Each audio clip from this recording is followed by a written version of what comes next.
Katika kaunti ya Laikipia wamepinga ujenzi wa barabara inayopitia ndani ya shamba la Eland Down hadi pale kesi ya umiliki wa ardhi hiyo yenye ekari 17,000 itakapoamuliwa na mahakama. Jamii hii ya wafugaji inadai kuwa ujenzi huu unaweza kuathiri maslahi yao katika eneo ambalo kwa muda mrefu limekuwa kitovu cha mvutano kati yao na huduma ya wanyamapori nchini KWS. Geoffrey Ondieki na taarifa kamili.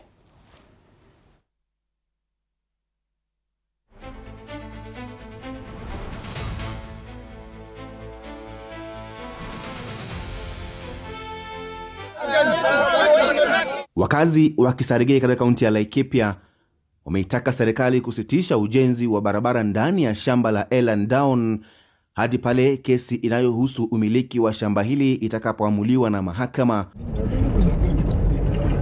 Wafugaji hawa wanasema kwa ujenzi wa barabara ndani ya shamba hili unaweza kuathiri maslahi yao kwa kuwa eneo hili limekuwa kitovu cha mgogoro wa ardhi kati ya jamii hii na huduma ya wanyamapori nchini KWS. Hapana, taka barabara atengenezwe kwa ardhi yetu, sababu hapa ni yetu kwa miaka mingi sana. Na hii watu siku hizi naanja mung'ang'ano tu ya kusema KWS, na hata hakuna mtu sisi naona hapa anasema ati ni mimi.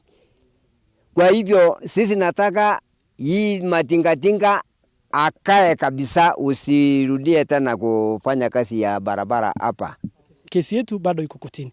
Lakini sasa hivi tunaona kuna trakta ambaye zimeletwa kulima barabara kwa ardhi yetu. Na sisi hatujahusishwa ni nini inaendelea. Kitu ya kwanza sisi tunataka kujua ni nini inaendelea. Kwa sababu hii ni ardhi yetu. Tumelelewa hapa, tumekulia hapa, mababu zetu kila mtu amekulia hapa.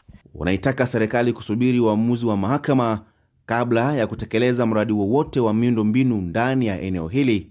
Wakazi wanasema kuwa ujenzi wa barabara katika eneo linalozozaniwa kabla ya kesi kumalizika kunaweza kuzidisha mvutano zaidi kati ya jamii na mamlaka za uhifadhi. Hapa kuna mfuko wengi sana na kila mtu anategemea hiyo mfuko. Haitegemei, hakuna Kenya chochote anategemea kingine. Anategemea hiyo mali ikiisha au anaangamia pia. Hii shamba inainterfere na kesi ambayo inaendelea. Na hii shamba ni 17,000 only acres. Hii ni shamba yetu. Hii ni shamba ambayo imeishi kuwa yetu for the last 50 years. For the last 50 years sisi tumekuwa tukiishi hapa. Hata hivyo, viongozi wa KWS katika kaunti ya Laikipia wamepanga mkutano wiki hii kusikiliza malalamishi ya wafugaji. Geoffrey Ondieki, TV47. Naam, mtazamaji.